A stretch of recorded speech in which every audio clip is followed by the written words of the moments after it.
राजकुमारी और राजकुमार दोनों ही अपने अपने घोड़े पर सवार होकर के जब राजकुमार के राज्य की ओर प्रस्थान करते हैं। मित्रों, तब चलते चलते चलते चलते वह एक तालाब के किनारे पहुंचते हैं। तब तक उन्हें संध्या हो चुकी होती है, तो दोनों ही सोचते हैं कि यह एकांत और सुनसान स्थान है, यहाँ पर ही क्यों न रात्रि विश्राम कर लिया जाए। राजकुमारी और राजकुमार, राजकुमारी कौन? राजकुमारी वैजंती और राजकुमार दोनों ही वहीं पर विश्राम करने लगते हैं। विश्राम करते हैं। रात्रि धीरे धीरे बढ़ती जाती है, लेकिन उसी तालाब के किनारे एक जिन्न का निवास होता है। जिन्न जो कि अपने बेटे को आदेश देता है। कैसा है उसका बेटा? जिन्न का बेटा ऐसा है जिसके पास आधा ही शरीर है, चेहरा जिसका अत्यंत ही कुरूप है, दुर्दांत दिखाई पड़ रहा है, और वह जो जिन्न का पुत्र है वह मनुष्यों का खून पीने वाला है। जब जिन्न अपने पुत्र को आदेश देता है कि जाइए और इस राजकुमार को मार दीजिए, और उसकी जो राजकुमारी है अर्थात उसकी जो पत्नी है, उसकी जो प्रेमिका है, उसको बंदी बनाकर साथ साथ में जितना भी हीरा सोना चांदी जो कुछ भी उनके पास है वो सब लेकर के आ जाइए। तब वह जिन्न का जो पुत्र होता है वह अत्यंत ही प्रसन्न हो जाता है, क्योंकि आज उसे राजकुमार का खून पीने का अवसर मिला था, और वह पहुंचता है। इधर राजकुमार और राजकुमारी दोनों ही निर्विघ्न अवस्था में सोए होते हैं। वो नहीं सोचते हैं कि इस रात्रि में उनके साथ एक भयानक घटना घटने वाली है, और वह जिन्न का पुत्र आकर के उस राजकुमार को मार देता है, उसका खून चूस लेता है। जब राजकुमार मर जाता है तभी राजकुमारी की निद्रा टूट जाती है और राजकुमारी उठकर बैठ जाती है। जब वह उठकर बैठती है तो सामने वह खूंखार व्यक्ति उसे दिखाई देता है, और वह भी ऐसा व्यक्ति जिसका चेहरा बिल्कुल ही कुरूप है और बहुत ही भयानक लग रहा है। राजकुमारी देखती है कि राजकुमार मर चुका है, लेकिन वह राजकुमारी कोई सामान्य राजकुमारी नहीं थी, इसलिए वह अपने पति की मृत्यु पर विलाप न करके हंसने लगती है, और हंसते हुए उस जिन्न के पुत्र से कहती है कि यह तुमने बहुत ही अच्छा किया कि इसे मार दिया, अब मैं तुम्हारे साथ विवाह करूंगी। ज्यों ही राजकुमारी के द्वारा ये शब्द कहे जाते हैं, जिन्न का पुत्र भौचक्का रह जाता है, क्योंकि उसे यह उम्मीद राजकुमारी से नहीं थी। उसका ये कारण था क्योंकि राजकुमारी के पति की अभी तो जिन्न ने हत्या की थी। मित्रों, जब राजकुमारी इस तरह के शब्द कहती है और मुस्कराने लगती है, तब वह जिन्न राजकुमारी की तरफ देखकर मोहित होने लगता है।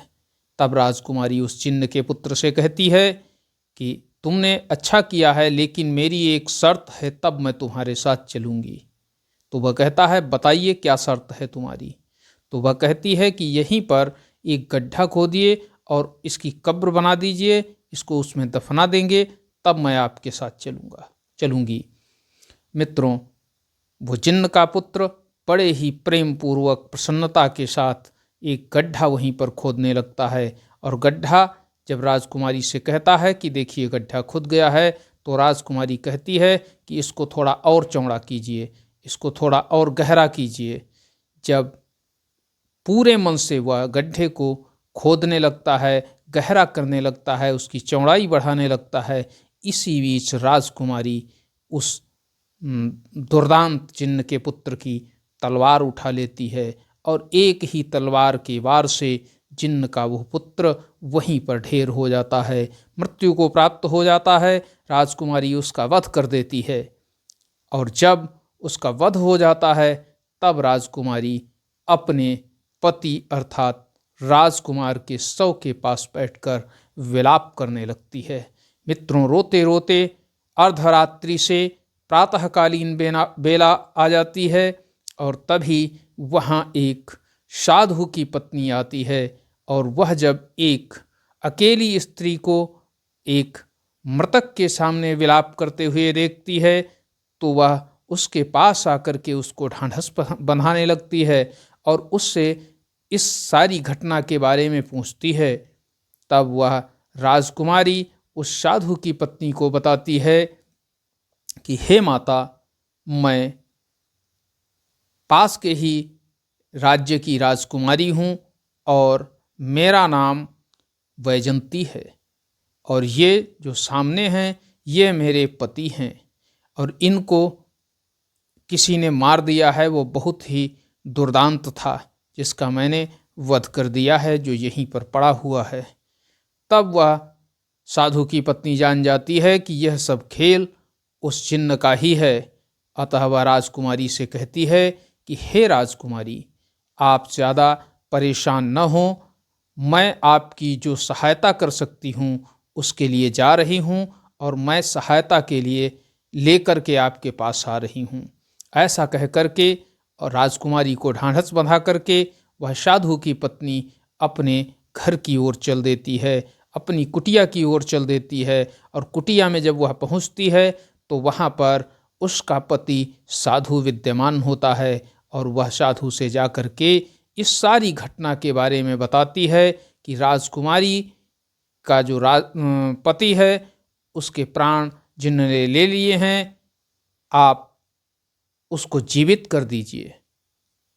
मित्रों, उस साधु के पास भी असीम शक्तियां थीं और वह चूंकि धर्मात्मा था इसलिए वह साधु तुरंत ही राजकुमारी के पास आता है और राजकुमारी जब उसको देखती हैं तो राजकुमारी और तेजी के साथ विलाप करने लगती हैं। ऐसी स्थिति में वह राजकुमारी के पास आकर कहता है कि हे राजकुमारी, मुझे आपके साथ जो घटना घटित हुई है उसकी संपूर्ण सूचना मिल चुकी है। मैं आपके राजकुमार को अवश्य जीवित कर दूंगा। जब वह जीवित करने की बात कहता है तो राजकुमारी अत्यंत ही प्रसन्न हो जाती है और उनसे आग्रह करने लगती है। तब वह साधु उस राजकुमार के मृतक शरीर के पास जाता है और अपनी एक भुजा से उसकी एक भुजा पकड़कर दूसरे हाथ से उसके शरीर को दबाकर जब भुजा से जोड़ देता है त्यों ही राजकुमार जीवित होकर के बैठ जाता है, चेतन अवस्था में आ जाता है। जब राजकुमारी राजकुमार को चेतन अवस्था में देखती है तो वह अत्यंत ही प्रसन्न हो जाती है और राजकुमार भी अचंभित रह जाता है उस दृश्य को देख करके। राजकुमार और राजकुमारी दोनों ही गले लग जाते हैं और साधु इस दृश्य को देखकर वह भी अत्यंत प्रसन्न हो रहे हैं। तभी राजकुमार और राजकुमारी साधु का धन्यवाद देते हैं और उनको प्रणाम करते हैं, ढेर सारा आशीर्वाद लेकर के वहाँ से विदाई मांगते हैं और राजकुमार और राजकुमारी पुनः अपने राज्य की ओर प्रस्थान कर देते हैं। मित्रों, राज्य दूर था, एक रात्रि उन्हें और विश्राम करनी थी, इसलिए उन्होंने सोचा कि आज चलते चलते किसी निर्जन स्थान पर रात्रि नहीं गुजारेंगे, अब किसी शहर में अर्थात किसी नगर में रात्रि गुजारेंगे। ऐसा सोचकर वह दोनों ही बढ़े चले जा रहे थे। सारा दिन चलने के बाद वह एक नगर में पहुंचते हैं। तब तक रात्रि संध्या का समय हो चुका था। तो वह दोनों ही सोचते हैं कि क्यों ना इसी नगर में रात्रि विश्राम कर लिया जाए और अगले दिन अपने राज्य के लिए प्रस्थान किया जाएगा। जब वह उस नगर में पहुंचते हैं तो नगर में पहुंचकर इधर उधर देखते हैं, तभी उन्हें एक घर दिखाई देता है जिसमें एक स्त्री होती है और एक उसकी पुत्री भी युवा होती है। तो दोनों ही जाते हैं और उनसे रात्रि के विश्राम के लिए स्थान मांगते हैं। जब रात्रि के विश्राम के लिए उनसे स्थान मांगते हैं तो वह रात्रि तक उनको एक रात उनको रोकने के लिए सहमत हो जाती है। उस स्त्री का घर बहुत ही बड़ा था, इतना बड़ा घर था कि उसको देखने के लिए राजकुमार को, उसको दिखाने के लिए वो राजकुमार को लेकर जा रही थी। मित्रों, वह जो स्त्री थी वह एक बहुत ही बड़ी जादूगरनी थी। राजकुमार और राजकुमारी को इसका ज्ञान नहीं था, और उसकी जो पुत्री थी वह अपनी पुत्री से भी बहुत अधिक प्रेम करती थी। पुत्री राजकुमार की सुंदरता को देखकर उस पर मोहित हो चुकी थी। अतः वह राजकुमार को बहाने से अपना घर दिखाने के लिए ले गई। जब राजकुमार उसके साथ उसके घर को देख रहा था कि तभी उसने मायावी अर्थात वही जो जादुई रस्सी उसके गले में डाल दी और उसको बैल बना दिया।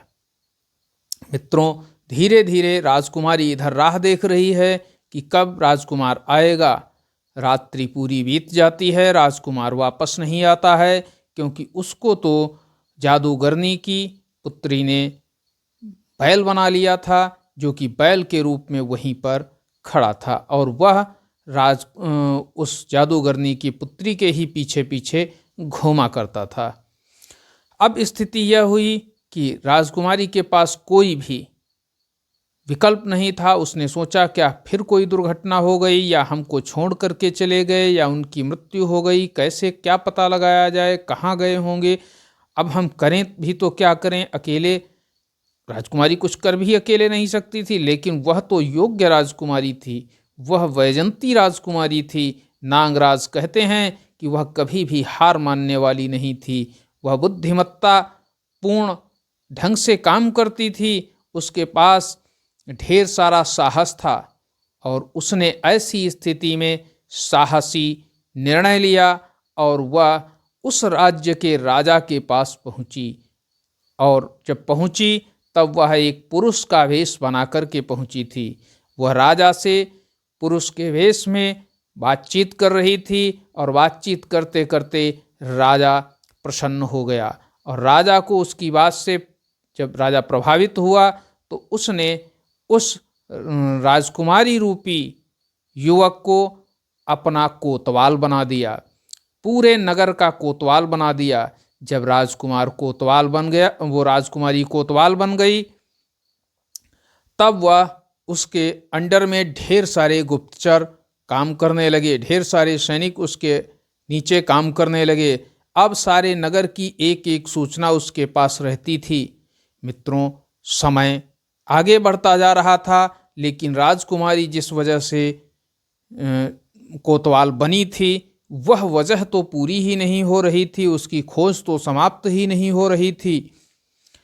अब राजकुमारी जब नहीं खोज पूरी हो रही थी, तब वह पूरे ही नगर की छानबीन कर रही थी, लेकिन कहीं भी राजकुमार का कोई सुराग नहीं मिल रहा था।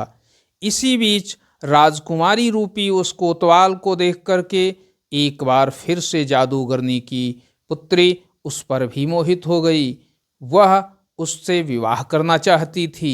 ऐसी स्थिति में राजकुमारी चूंकि कोतवाल थी, तो जादूगरनी अपनी पुत्री के मन की बात जान गई और उसने कोतवाल से मित्रता बढ़ानी आरंभ कर दी। जब मित्रता बढ़ानी आरंभ कर दी तो जादूगरनी की पुत्री ने उसको ढेर सारे गिफ्ट दिए, भेंटें दी उसको, और उन भेंटों में एक ऐसा कपड़ा दिया जो एक अद्भुत कपड़ा था। उस तरह का कपड़ा उस राज्य के लोगों ने कभी नहीं देखा था, यहाँ तक कि राजकुमारी ने स्वयं कभी नहीं देखा था। और तब कोतवाल उस कपड़े को ले जाता है और अपने जो उसका आवास होता है उसके बाहर दरवाजे पर डाल देता है। मित्रों, इसी बीच वहाँ सफाई करने के लिए जो नौकर आता है, वह नौकर जब ऐसा कपड़ा देखता है तो वह देख करके मन ही मन प्रसन्न होता है और कहता है कि यदि यह कपड़ा ले जा करके मैं महारानी को दूंगा तो महारानी मुझ पर अत्यधिक प्रसन्न हो जाएंगी और मुझे कुछ न कुछ जरूर प्रदान करेंगी। तो कुछ न कुछ पाने की दृष्टि से उसने कोतवाल के यहाँ से वो कपड़ा उठाया और वह जा कर के उस राज्य की महारानी को दे दिया। जब महारानी को गिफ्ट में वो कपड़ा मिला, महारानी उस कपड़े को देखकर अत्यंत ही प्रसन्न हुई और उन्होंने उस नौकर को ढेर सारा द्रव्य प्रदान किया। वह अपनी भेंट लेकर के नौकर अपने घर को चला गया। जब उस कपड़े को महारानी ने देखा तो उनके अंदर लालसा जागृत हुई कि क्यों ना ढेर सारा इस तरह का कपड़ा मंगाया जाए। तब उसने नौकर को बुलवा करके उससे पूछा कि यह कपड़ा कहाँ से लाए हो। तब नौकर ने बताया कि यह कपड़ा कोतवाल के यहाँ था, कोतवाल के यहाँ से ही मैं लेकर के आपके पास आया हूँ, इसलिए कोतवाल को इस कपड़े की जानकारी होगी और वो ढेर सारा कपड़ा मंगा सकता है। जब महारानी ने ये बात राजा से बताई तो राजा ने महारानी की जो इच्छा थी उसकी पूर्ति करने के लिए कोतवाल को बुलवाया।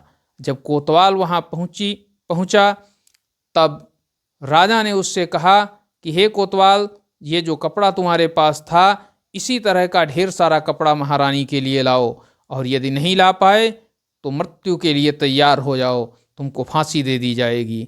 ऐसी बात सुनकर वह कोतवाल रूपी राजकुमारी मन ही मन कुछ भयभीत भी हुई, लेकिन वह ढेर सारा कपड़ा लेने के लिए पुनः जादूगरनी के घर पहुंची और उसे सारा वृत्तांत बताया कि राजा की जो रानी हैं उनको ढेर सारा इसी तरह का कपड़ा चाहिए और वही कपड़ा जो आपने मुझे दिया है, और यदि उस तरह का कपड़ा नहीं मिलेगा तो राजा मुझे सूली पर चढ़ा देंगे। जब इस तरह की बात कोतवाल के द्वारा कही गई तब वो जादूगरनी अब सोचने लगी कि यदि कोतवाल मर जाएगा तो हमारी पुत्री को बहुत दुख होगा, और वह अपनी पुत्री के दुखी न होने की वजह से विचार करने लगी कि इसका प्रबंधन किया जाए।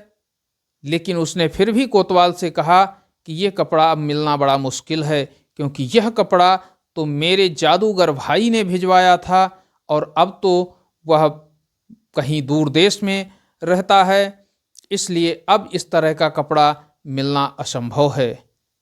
तब राजकुमारी रूपी उस कोतवाल ने कहा कि तुम अपने उस भाई के पास संदेश भेजो और वहाँ से कपड़ा मंगाओ, और यदि तुम कपड़ा नहीं मंगाती हो तो राजा मेरे प्राण ले लेंगे। जब इस तरह की बात उस जादूगरनी के सामने आई तो उसने सोचा कि यदि तुम्हारे प्राण ले लिए जाएंगे तो मेरी बेटी भी मर जाएगी, क्योंकि वह तो तुमसे विवाह करना चाहती है, इसलिए तुम्हारे लिए ना सही लेकिन अपनी बेटी के लिए मैं कुछ प्रबंधन करती हूँ। ऐसा सोचते हुए उसने कहा कि एक युक्ति है कि मेरा भाई जहाँ रहता है वहाँ कोई भी नहीं जा सकता है, क्योंकि वहाँ के सारे मनुष्यों को उसने मार कर खा लिया है। वहाँ के जो सिंह थे उन सिंहों को उसने जगह जगह पर छोड़ दिया है, और उनको खाने के लिए जब कभी कोई पहुँचता है तो उसका मांस मिलता है, वरना हमारा भाई उनको एक तरह की घास खिलाता है। कोई भी शेर वो घास खाना पसंद नहीं करता है, लेकिन मजबूरीवश वह उस घास को खाते हैं। इसलिए जब भी कोई व्यक्ति वहाँ पहुँचता है तो वह या तो गुफा के पीछे से या पहाड़ के पीछे से या सामने से किसी भी तरह से वो आकर के उस व्यक्ति को अपना ग्रास बना लेते हैं, और हमारे भाई के पास तक कोई भी नहीं पहुँचता है। तब राजकुमारी ने कहा कि मुझे तो वहाँ मजबूरन जाना होगा, या तो मैं इधर सूली पर लटक जाऊं या तो उधर जा कर के सिंहों के द्वारा खा ली जाऊं। इससे बेहतर यही है कि मैं सिंहों से लड़ने का प्रयत्न करूंगी। जब इस तरह की बात कोतवाल के द्वारा कही जाती है तब जादूगरनी एक बार भयभीत हो जाती है, और भयभीत होकर के वह कहती है, नहीं, अभी तुम्हें जाने की आवश्यकता नहीं है। मेरा जो भाई है वह जब तक जीवित है तभी तक वह शेर वहाँ जाने वाले प्रत्येक व्यक्ति को खा जाते हैं। जिस दिन उसकी मृत्यु हो जाएगी फिर वहाँ जो कोई भी जाएगा शेर उस पर कोई भी हमला नहीं करेंगे, वह कुछ भी खाएं लेकिन उस व्यक्ति को नहीं खाएंगे। मेरे भाई के प्राण यह एक मिट्टी का पात्र है, इसमें बसते हैं। यदि मैं इस मिट्टी के पात्र को तोड़ दूंगी तो जब तुम वहाँ जाओगे तो वहाँ के शेर तुम पर आक्रमण नहीं करेंगे और मेरा भाई मर चुका होगा। ऐसा कहते हुए जादूगरनी ने उस मिट्टी के पात्र को उठाकर जमीन पर पटक दिया। ज्यों ही उसने उस मिट्टी के पात्र को उठाकर जमीन पर पटका, त्यों ही उधर उसका जो जादूगर भाई था वह मर गया। अब जादूगरनी ने कहा कि ठीक है कोतवाल साहब, अब तुम वहाँ जा सकते हो, अब तुम्हारी रास्ता में कोई भी रोड़ा नहीं बनेगा। तब कोतवाल उस जादूगरनी के पास से निकलकर उस जादूगर जो जादूगरनी का भाई था उसके राज्य की ओर जाता है, साथ में कुछ सैनिक लेकर के जाता है। क्योंकि अब रास्ते में कोई खतरा बचा नहीं था, इस वजह से उसे वहाँ पहुँचने में ज़्यादा समय नहीं लगा। और वह जब वहाँ पहुँचा तो उसने देखा कि जादूगरनी का वो जादूगर भाई मरा पड़ा है। उसके यहाँ जब अंदर घर में घुसकर देखा तो देखा कि उसी तरह के कपड़े का बहुत भारी ढेर लगा हुआ है, साथ ही साथ ढेर सारा सोना चांदी हीरे जवाहरात मणि माणिक्य मोती सब वहाँ पर भरे हुए हैं। उस कोतवाल रूपी राजकुमारी ने सैनिकों को आदेश दिया कि यहाँ जो कुछ भी खजाना है उसको भर दिया जाए और साथ ही ये सारा कपड़ा यहाँ से राजा के यहाँ पहुँचा दिया जाए। सैनिकों ने मिल करके वहाँ का जितना खजाना था उसको और उस कपड़े को घोड़ों इत्यादि पर लाद करके वहाँ से वह राजा के पास पहुँचे और राजा और महारानी के सामने वो सारा कपड़ा डाल दिया। साथ ही साथ जितना खजाना मिला था उसको भी राजकोष के सुपुर्द कर दिया। उस कोतवाल की इस तरह का जो कार्य हुआ, इससे राजा अत्यंत प्रसन्न हुआ, क्योंकि यह सफलता कोई सामान्य सफलता नहीं थी। उस जादूगर के यहाँ से इतना धन आया था कि उससे कई वर्षों तक राज्य का खर्चा चलाया जा सकता था। इसलिए राजा ने सोचा कि राज्य को उन्नति के शिखर पर पहुंचाने के लिए इसने जो अच्छा कार्य किया है, इस वजह से मैं कोतवाल को अपना पुत्र मानता हूं और अपना वारिस मानता हूं, क्योंकि राजा के कोई भी संतान नहीं थी। ऐसी स्थिति में राजा ने उस राजकुमारी रूपी कोतवाल को अपना पुत्र मानकर उस राज्य का युवराज घोषित कर दिया। लेकिन विधाता को जो मंजूर होता है वही होता है। राजकुमारी को उसका राजकुमार नहीं मिल पा रहा था। अब भी वो लगातार सारा प्रयत्न कर रही थी, लेकिन राजकुमार का कोई भी सुराग नहीं लग रहा था। तभी विधाता ने ऐसा बनाया कि वो जो राजा था उसकी मृत्यु हो गई, और राजा की मृत्यु होने के बाद उस राजकुमारी रूपी कोतवाल को राजा बना दिया गया। ज्यों ही कोतवाल राजा बना त्यों ही उसने आदेश दिया कि शीघ्रातिशीघ्र जा करके जितने भी बैल हमारे नगर के हैं उनको हमारे सामने प्रस्तुत किया जाए, क्योंकि कुछ गुप्तचरों से उसे यह जानकारी मिल गई थी कि जिसके घर में वह सबसे पहले ठहरी थी वह कोई सामान्य महिला नहीं है, बल्कि वह एक बहुत बड़ी जादूगरनी है। और वह जादूगरनी किसी को बैल बना देती है, किसी को भैंसा बना देती है, किसी को मुर्गा बना देती है। ऐसा जब राजकुमारी को ज्ञात हुआ तो राजकुमारी ने सोचा कि इसके यहाँ एक बैल रहता है, क्यों न मैं उसको यहाँ पर बुलाऊं और हो सकता है मैं राजकुमार को पहचान लूं। जब वो राजा बन चुका था तब उसने आदेश जारी किया कि नगर के सारे बैलों को हमारे सामने उपस्थित किया जाए। सैनिक वहाँ से निकले और उन्होंने नगर के सारे साणों को बुलाकर उसके सामने प्रस्तुत किया। उस कोतवाल रूपी राजा ने सबके पास जाकर के उनसे पूछा, उनसे वार्ता की, लेकिन कोई भी साण के द्वारा उन्हें सही जवाब नहीं दिया गया। तब वो समझ गया कि इसका मतलब है कि राजकुमार अभी तक यहाँ नहीं आया है। तब उसने पुनः अपने सैनिकों को आदेश दिया कि जाइए और देख कर आइए कि कौन सा ऐसा व्यक्ति है संपूर्ण नगर में जिसने अपने साँड़ को हमारे यहाँ नहीं भेजा है। तब सैनिकों ने सारे नगर को छान मारा और उन्हें यह ज्ञात हुआ कि केवल और केवल उस जादूगरनी ने ही अपने साँड़ को यहाँ नहीं भेजा था। तब उन सैनिकों को आदेश मिला कि उस साँड़ को तुरंत ही खींच कर लेकर आओ। जब सैनिक उस जादूगरनी के यहाँ उस साँड़ को लेने पहुँचे तो जादूगरनी की पुत्री उसको देने से मना कर रही थी। तब जबरदस्ती सैनिकों को उस साँड़ को लेकर आना पड़ा और जब वह जबरदस्ती उससे खींच कर ला रहे थे तो उसके गले में जो जादुई रस्सी थी वह खींचते समय टूट गई। ज्यों ही जादुई रस्सी टूटी त्यों ही वह जो बैल था अर्थात साँड़ था वह राजकुमार के भेष में आ गया। जब वह राजकुमार के भेष में आ गया तब उस कोतवाल रूपी राजा अर्थात राजकुमारी ने ज्यों ही उसको देखा तुरंत ही पहचान लिया और उससे पूछा कि तुम्हारी ये हालत कैसे हुई। तब उस राजकुमार ने बताया कि जब मैं इस जादूगरनी के मकान का निरीक्षण कर रहा था तभी इसने मेरे गले में जादुई रस्सी डालकर मुझे बैल बना लिया था। ऐसी बात सुनकर के राजकुमारी रूपी वो राजा अत्यंत क्रोधित हुआ और क्रोधित होकर के उसने जादूगरनी को मृत्युदंड दे दिया। अब मित्रों, कुछ ही समय के बाद सैनिकों ने जाकर के उस जादूगरनी को पकड़ लिया और उसको ला करके तुरंत ही सूली पर लटका दिया। जब वो जादूगरनी सूली पर लटक गई, अब राजकुमार को वहाँ का राजा बनाना चाहती थी, इसलिए उसने सभा बुलाई।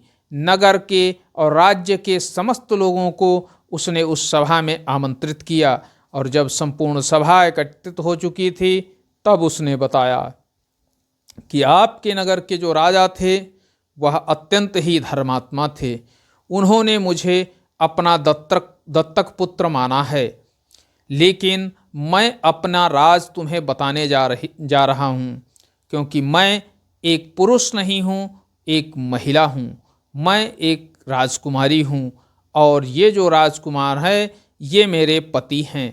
अतः आज से मैं तुम्हारी रानी होंगी और ये तुम्हारे राजा होंगे। जब राजकुमारी के द्वारा सत्यता नगरवासियों के सामने रखी गई तो नगरवासियों ने भी रानी की इस सत्यता को स्वीकार कर लिया।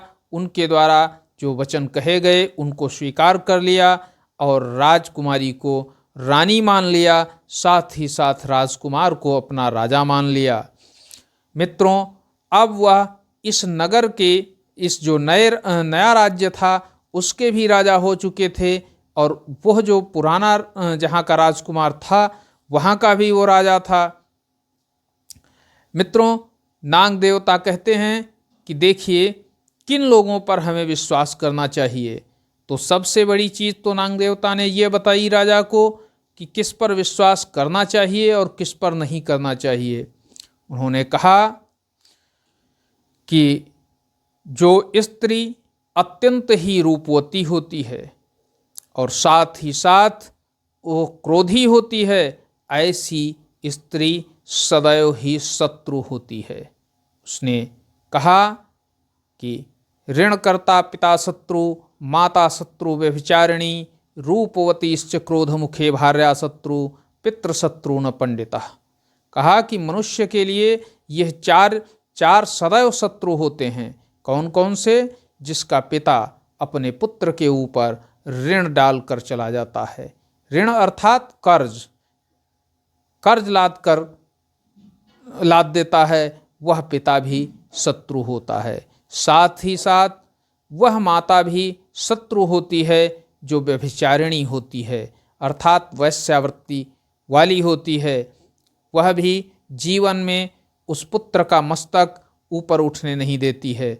साथ ही साथ वह पत्नी भी शत्रु होती है जो कि रूपवती होकर के भी सदैव कटु भाषा का इस्तेमाल करती है, अर्थात सदैव उसके चेहरे पर क्रोध विद्यमान रहता है।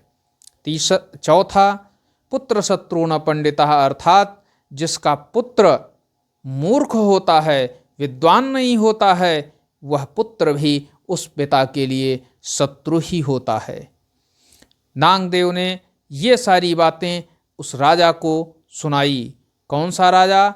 वह उग्रसेन नाम का राजा, जो उस रूपसी कन्या, जो कि राक्षस कन्या थी, उसके जाल में फंसने वाला था और उस राक्षस और राक्षस कन्या का आहार बनने वाला था। उसको नागदेव ने बताया और उससे कहा कि आप जहाँ जा रहे थे वहाँ पर वो राक्षस निवास करता है और उसकी जो कन्या है वह अपने रूप जाल में फंसाकर प्रतिदिन लोगों को यहाँ से लेकर के जाती है और लोग उसके प्रति आकर्षित होकर, काम वासना से ग्रसित होकर के उस गुफा के अंदर चले जाते हैं और गुफा में जाते ही वह राक्षस उनको अपना निवाला बना लेता है।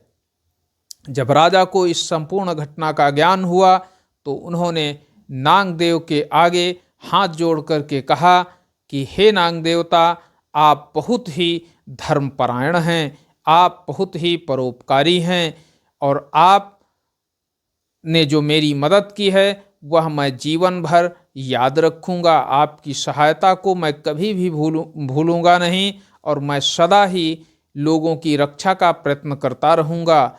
लेकिन जिस तरह से आपने मेरी रक्षा की है उसी तरह से यहाँ पर आने वाले प्रत्येक व्यक्ति की आपको रक्षा करनी चाहिए। तब नागदेवता ने कहा कि हे राजन, जो भी इस राक्षस कन्या के जाल में फंसने वाला होता है मैं उसको सही रास्ता अवश्य बताता हूँ, लेकिन वह कामुकता की वजह से मेरी बातों का विश्वास नहीं करता है और वह इस राक्षस कन्या के द्वारा दिए गए प्रस्ताव को स्वीकार करके उस गुफा में चला जाता है और ज्यों ही वहाँ पहुँचता है त्यों ही इन दोनों का वो ग्रास बन जाता है। लेकिन फिर भी मैं, जब तक मेरी चलेगी, मैं किसी भी व्यक्ति को वहाँ जाने नहीं दूंगा और साथ ही साथ आपसे यह आग्रह करना चाहूँगा कि आप इस राक्षस को समाप्त करने का कुछ प्रयत्न करें। तब नाग देवता को आश्वासन देकर राजा वहाँ से अपने नगर की ओर प्रस्थान करते हैं और नगर में आकर के किस तरह से राक्षस को मारा जाए इस पर विचार करने लगते हैं, सभा बुलाते हैं। मित्रों, कैसे राक्षस को मारते हैं राजा, उसके बारे में हम आपको अगले भाग में बताएंगे। आज के लिए बस इतना ही। मिलते हैं अगले दिन एक अगली कहानी के साथ। तब तक के लिए जय हिंद, जय भारत। यदि कहानी आपको पसंद आई हो तो उसको लाइक करें, चैनल को सब्सक्राइब करें, साथ ही साथ शेयर करें और कमेंट भी करें। आपके कमेंट करने से हमें साहस मिलता है, हमें अपनी कमियों को सुधारने का अवसर मिलता है। और आप चूँकि सुन रहे हैं, हर व्यक्ति जो वक्ता होता है उसे सदैव सब कुछ अच्छा ही लगता है, लेकिन जो सुनता है वह कमियां अवश्य ढूंढ लेता है और जब आप कमियां बताते हैं तो मुझे बहुत अच्छा लगता है। धन्यवाद मित्रों। जय हिंद, जय भारत। नमस्कार।